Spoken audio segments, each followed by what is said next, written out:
rigid solidi John Fetsen Vaguantak. Denata Chichu height Sakshi Dan Ge Dagwina Quajay she hinted Nagaji Gogala Shikwa Dinjita Janin Ainage or Naga Gahat Kwaki Jan Trin Insel Chileo Shajanya Chihid Insel Giahna Goga Tre Hakadent Ay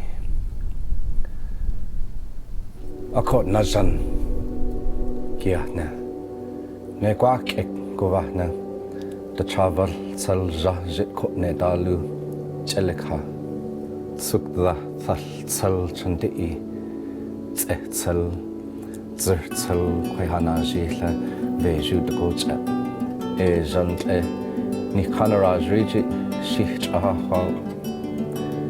But Zaichiklia Kijaha Iva Kehi Thanya Vanya Kagwishike Ankahaju But Zaikman lately Isik Hagwin Clone Janjikin I would say a kid here neve onchik Tsatzel chik FD o dequadgaja Dolly Nendi Shanagonai Quaja Yahna Treha chik ehne Shutnachi.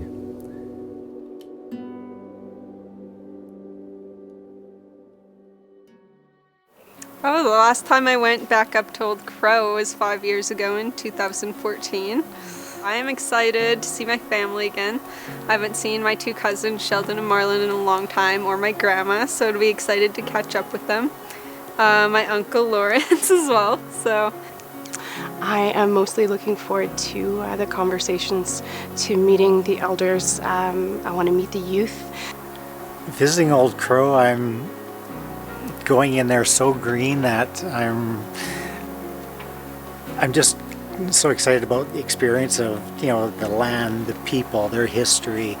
And I'm excited to take in more of the wildlife and more of the surrounding areas. I want to share stories and I want to learn their history. I'd be honored to learn about their culture and what makes the people up there so strong. The schools, how they're similar to ours, how they may be a little different. If some of the high school kids are actually having to leave their community to go to different schools, like how does that affect the community as a whole and as the kids coming back? I'm very nervous to go back up because I'm very southern. I rely a lot on being in the city. I'm not a very outdoorsy person, so we'll see how I do. I understand that each community is so different and their needs are different and their goals are very different, but we are stronger together, and if we can communicate and share ideas, knowledge is very powerful, as are the ideas. So, when you're dealing, with the caribou and it's affecting how their migratory patterns, to see that actually happening.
what do we have here? This is the restaurant. Right on. What kind of specials are we looking at? Toast jam, $5 with coffee, 8. We're coming back. Oh yeah.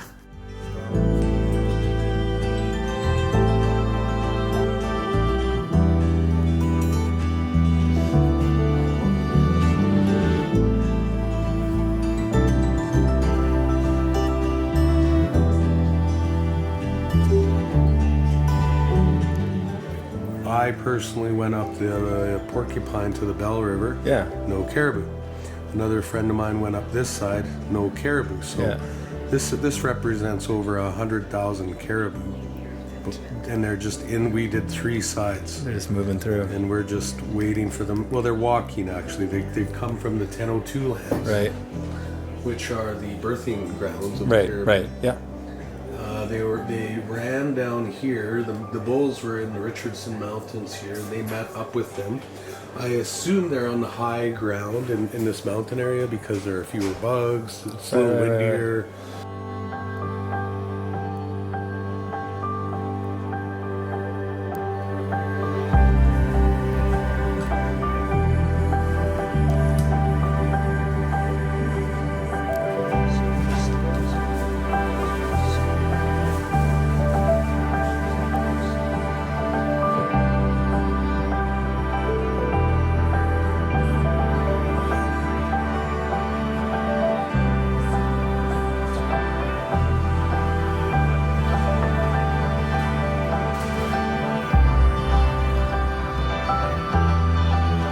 Nice spot. Nice.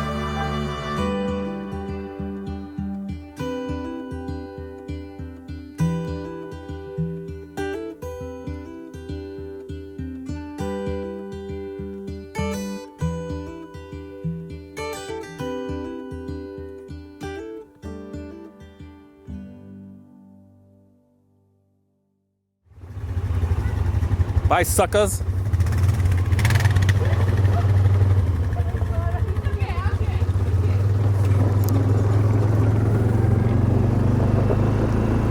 Riding with Paul Doyle, heading up to the quarry where we're going to start our hike up to Crow Mountain.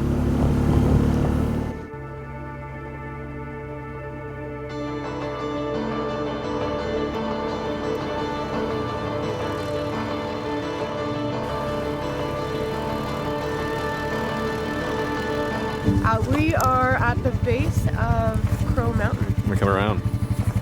Oh, we can't see it from here.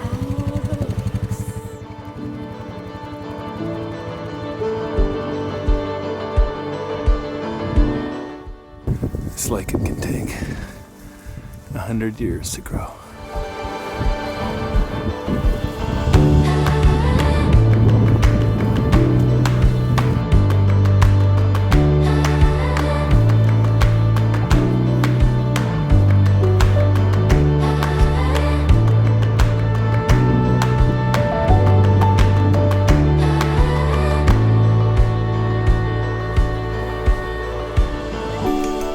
Very nice. I like all the colors. It's very different from back home. All the reds and it's literally like fall but a blanket of it. Whereas at home we have all these leafy trees. But Everything's kind of stunted here. yeah.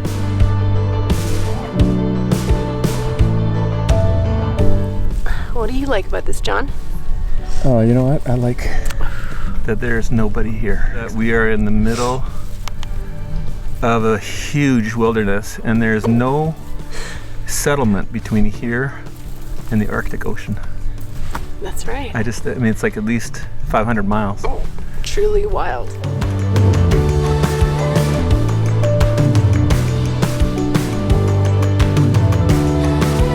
We're coming across these antlers, and Dawn found one, and it was really clear from the, what'd you call them? Nubbins? Nubbins. The nubbins that it hadn't fallen off naturally or in a fight or whatever, clash or just naturally. But this one, as I've already taken some close-up footage, right here you can see where somebody cut with a machete or a saw. And who knows how old this could be, but it's been out for a while, and you can tell because something's been chewing here on it. Maybe a fox or something like that. It's amazing because everything tells a story here. And that's something that I'm really finding cool about being out here.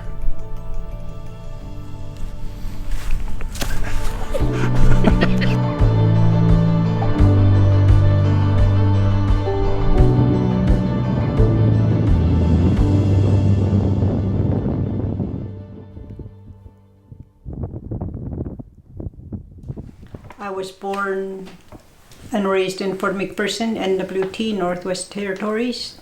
And I was raised up traditionally out on the land until I went to a residential school. And during the summertime, for 2 months, we were raised strictly off the land. And today that's what I carry. I had a lot of teachings about bush skills and how to work with meat and going to a camp on the land, what to do, and raise my children and grandchildren out there too, and I'm teaching them now. But that was my cultural schooling back then. But then the residential school that took a lot away from me also, like my language. But today I retained the understanding of my language, but today I'm still trying to learn to speak. And so that gives me pride that I'm trying. And so I keep up with that, and I try to do the best I can helping others in the community to work with their culture, to know who they are. Anything cultural stuff, that's my passion and has always been, and that I include in my films.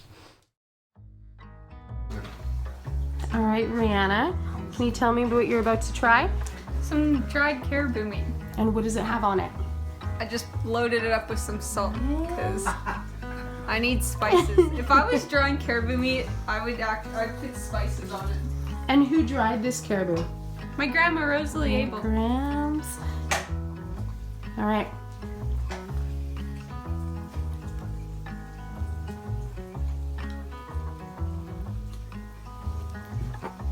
Following a trail up into the bush. Oh yeah, and there are bears around, so we're keeping the gun out of the sheath, out of the case. And I've got my bear spray.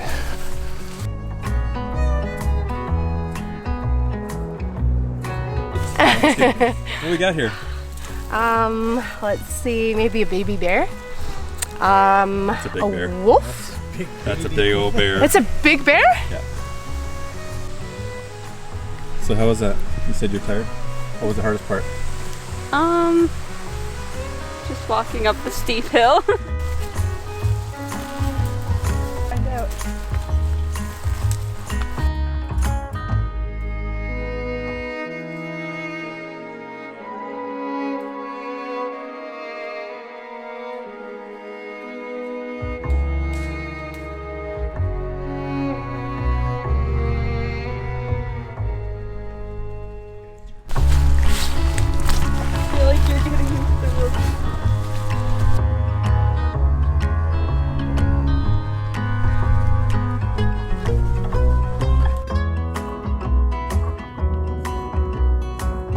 Don't hold the trigger. You never put your finger on that trigger. Like now aim and pull the trigger when you're ready.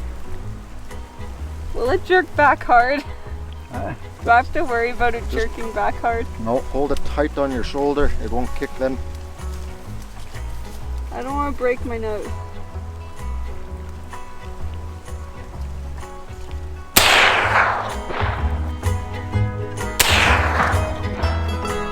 That one fell.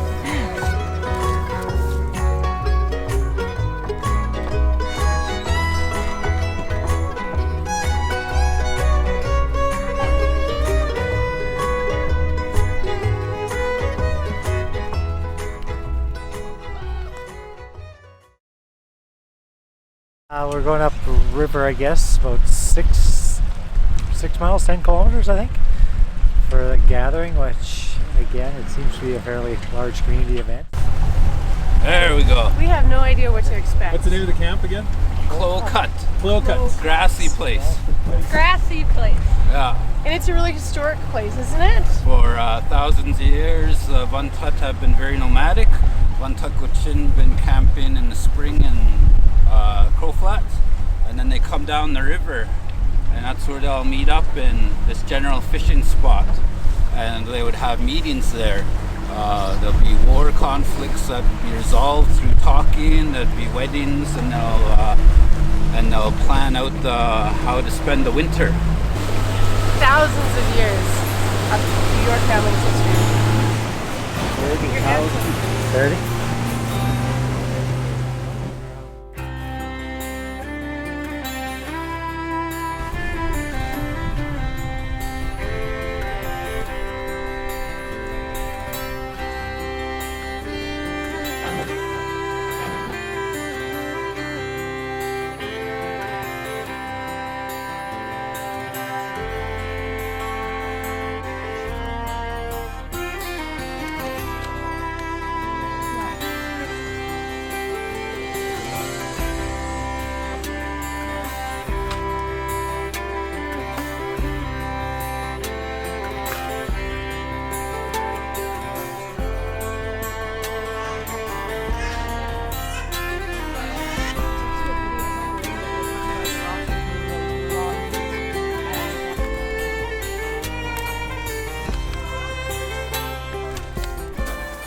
We're going to my dad's cabin.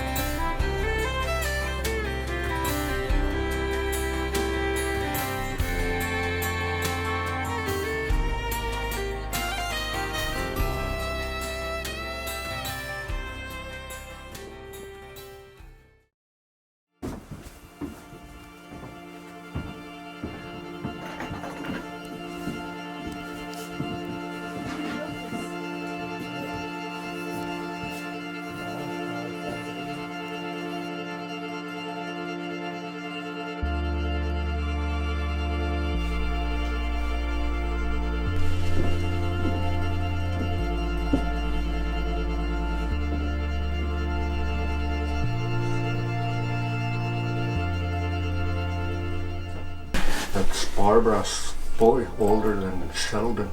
How did he die? They tipped in a muskrat canoe, one of these. It was October. Oh my smokes. Who's this little guy? Yeah. It's in.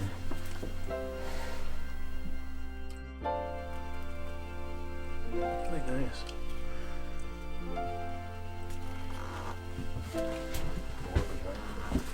That's Ellen Abel and Derek Abel. That's an old Crow Flats and a wall tent. One of those we would have stayed in if we camped up river. Yeah. Like that. It's a great shot.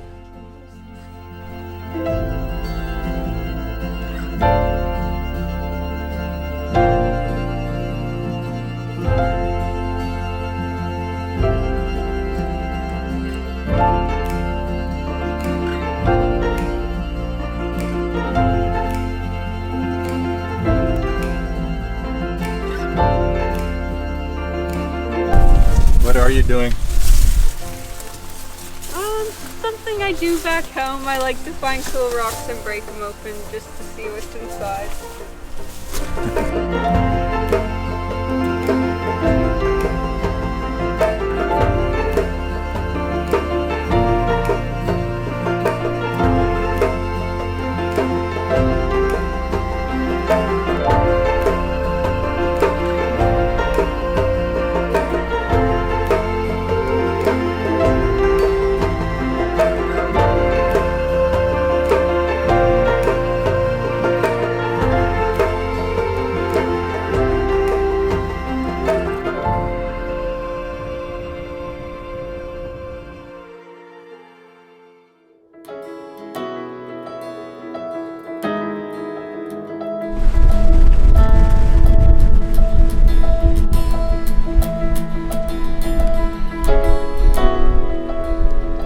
Ready for the daily update?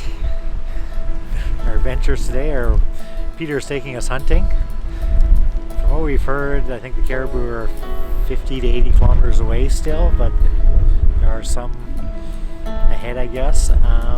It's 12:30 now and it doesn't get dark till almost midnight, so.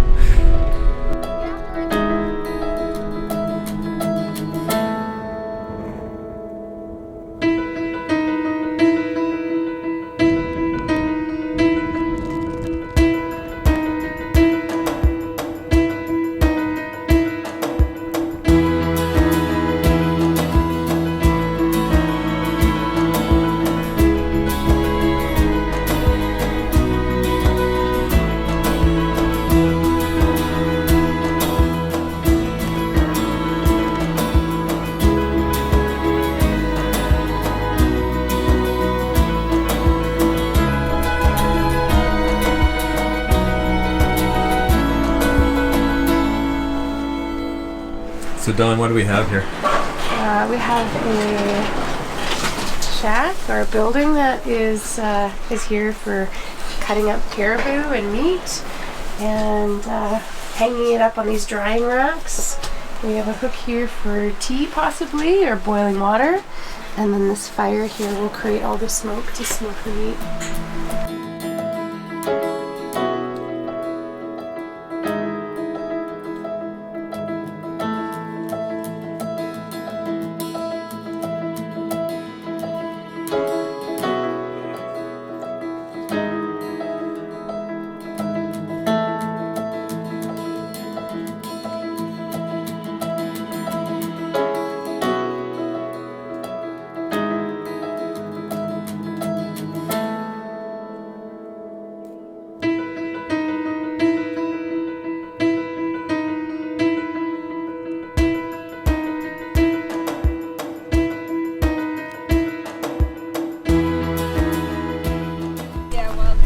So we're looking at caribou tracks.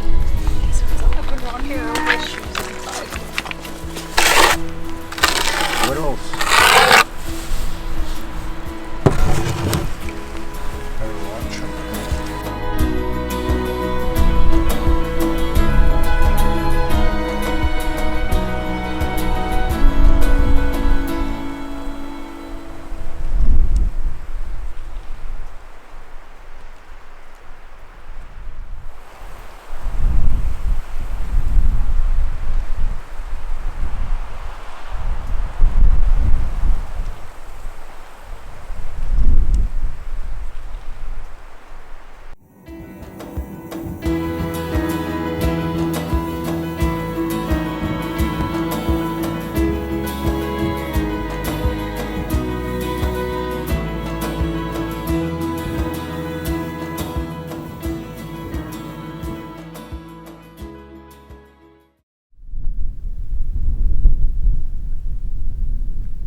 This is an old Gwitchin prophecy.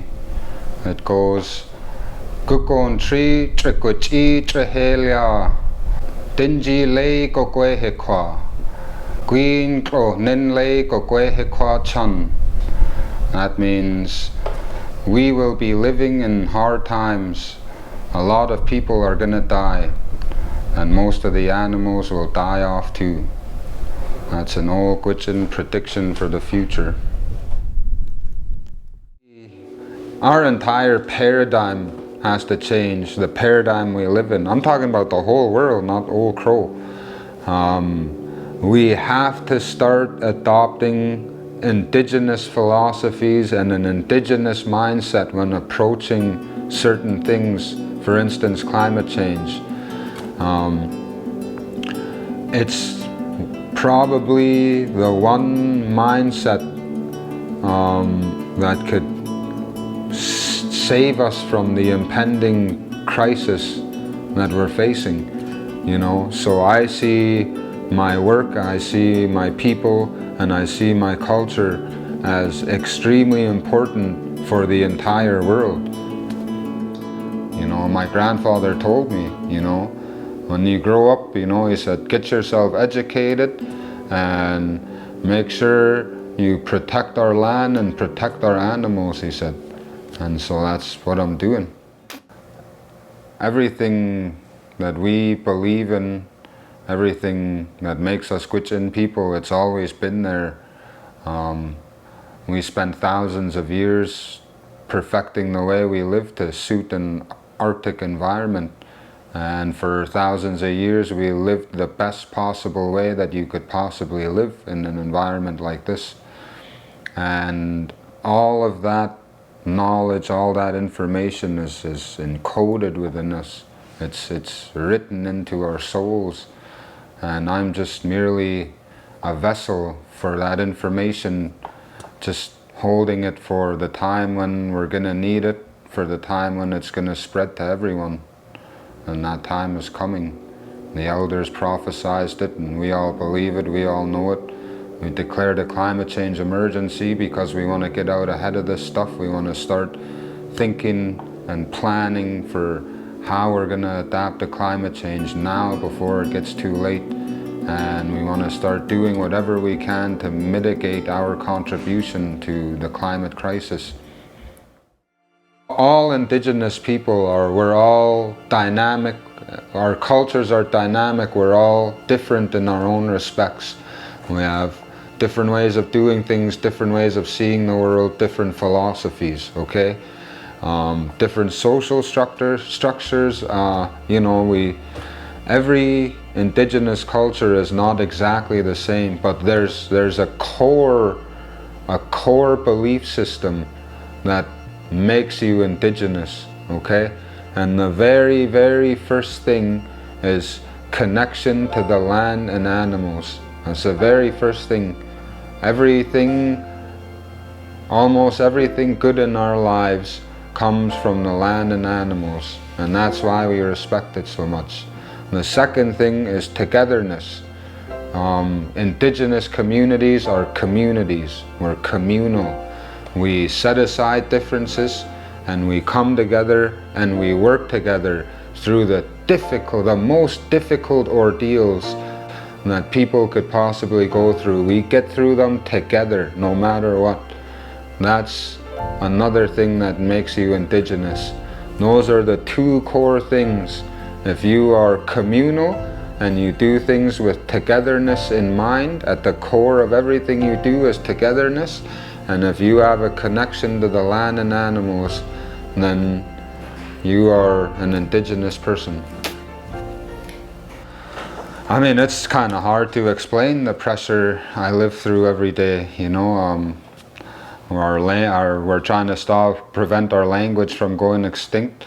We're doing everything we can to protect the pristine habitats and ecosystems we have remaining, doing whatever we can to protect the animals that use those ecosystems for sustenance. And I'm a part of all of that, everything. I mean, I have to be. I've spent my entire life training myself for this purpose.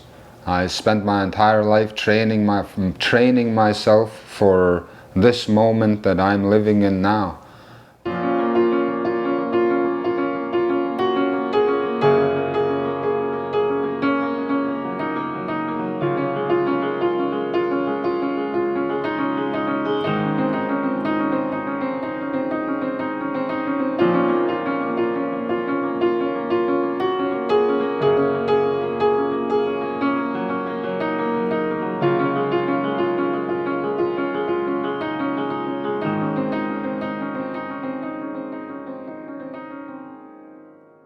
You'll never meet somebody like me in a 5,000-mile radius of this place, man. Why is that?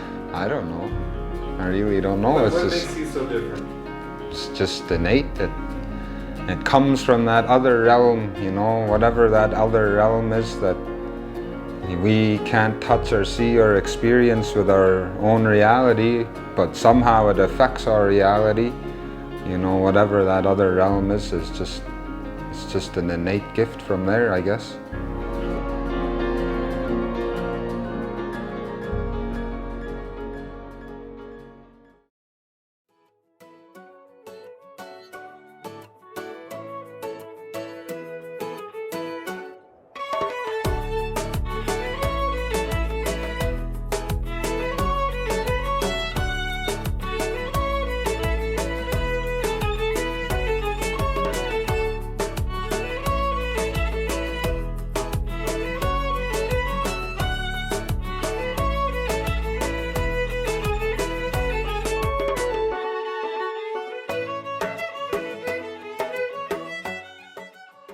Going up to Old Crow with 3 people who hadn't been there before was actually so much fun.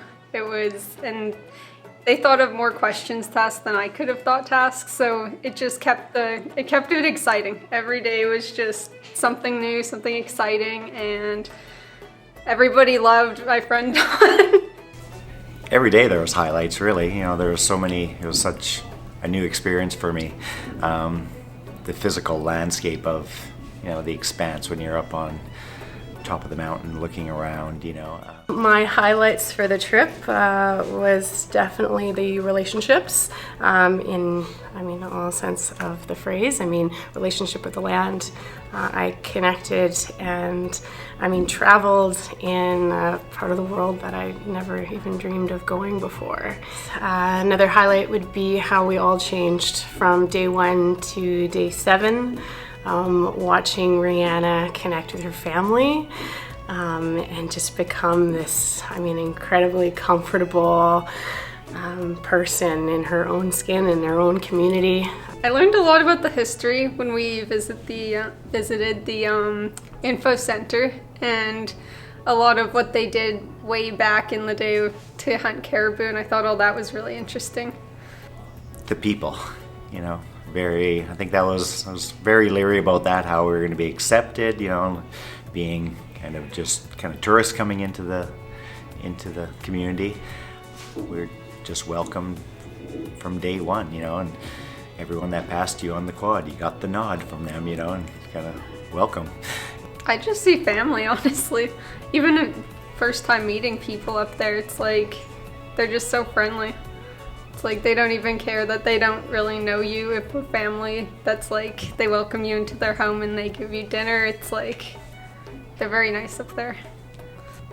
Like I say, I think the first priority with them is, you know, looking after each other. It's a family, you know, and even as being tourists and people new to, you know, it was just expected that if there was a community feast, like we were going. There wasn't a question of, we didn't want to impose, like, no, you're here. You're part of this community, even if it was just for the week, so. They fish when it's time to fish, and they hunt caribou when it's time to hunt caribou. And they all leave for school when it's time to head back to Whitehorse. So they're knowledgeable and connected to nature through and through. So what moved me most would be the connection that we all had to thousands and thousands of years of Gwitchin history on that land, on the water, you know, driving up river on that awful boat. That was so challenging, but it was so incredibly rewarding. I mean, being able to dock off and walk into the smokehouse that has been there for, God knows how long, and to see the caribou blood that was still there from seasons and seasons of hunting. And being on the water and having Peter shout out to us, you know, every cabin, every smokehouse that we passed, you know, that's so-and-so, that's Auntie Chrissy's, and, you know, you could see the familial history there and the connection that they had to everybody around them, you know, aunties and uncles and great-grandfathers, and that was really cool.